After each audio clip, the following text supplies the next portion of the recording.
depressed, you begin thinking about pleasure and what it's associated with. Activities that people do for the sake of pleasure. Sometimes we think addiction when we think pleasure, but it is the opposite of pain, is pleasure. And if you think addiction, because we've been led to believe that pleasure can only come from that which we are addicted to, God forbid we find pleasure in the Lord. Maybe your addiction is an indicator that you're actually craving something, right? But you aren't finding it through your addiction.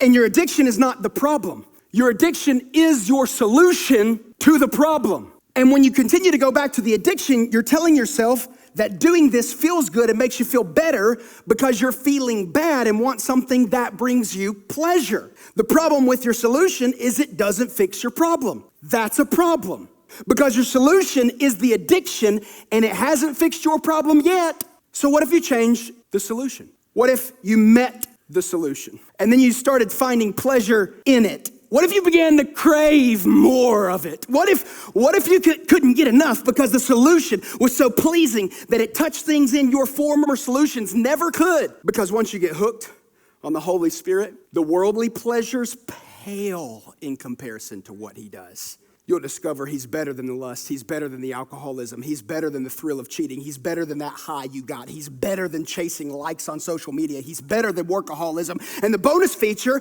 is that he starts fixing your problem and your problems become smaller. Addiction's not bad. It's been hijacked and misplaced. If you get addicted to following Jesus, practicing his spiritual rhythms, pursuing the presence of God, learning the deep things of God, and enjoying the world he created, then you leverage the human nature to be addicted, but you channel it into the only one who brings eternal pleasure, fullness of joy, and the solver of every problem you encounter.